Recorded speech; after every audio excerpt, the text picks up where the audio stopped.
Cléopâtre est quelqu'un qui a régné, qui a été une reine, la dernière reine de l'Égypte pharaonique. Et l'exposition nous montre deux faces.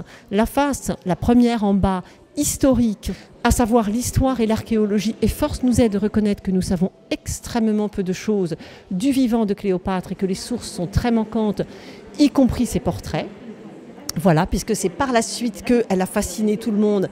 On la redécouvre 1500 ans après sa mort, et notamment au XVIIe siècle. Mais est-ce que ce sculpteur de Louis XIV, qui a travaillé dans les années 1680 pour Versailles, et qui s'appelle Jean-Baptiste Goix, est-ce qu'il a vu la tête de Cléopâtre? Non, jamais. Donc les images que nous avons de Cléopâtre sont très tardives. Et donc cette femme qui a régné 22 ans, qui a été traitée par les auteurs latins, donc romains, de prostituée, de catin, sa légende noire commence. Et puis, au Moyen-Âge, les Arabes, donc la partie d'Égypte, s'aperçoivent qu'ils ne l'ont pas connue eux non plus.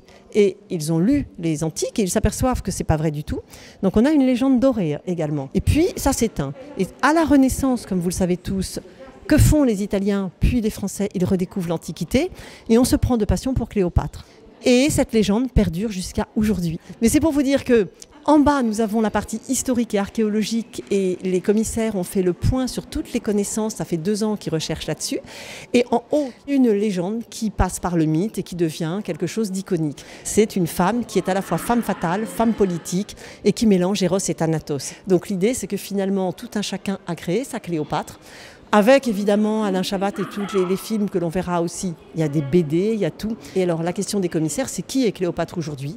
Et c'est la question à laquelle l'exposition est dédiée, si vous voulez. Sans réponse, et c'est pour ça qu'on l'appelle le mystère. C'est une femme d'un très grand mystère.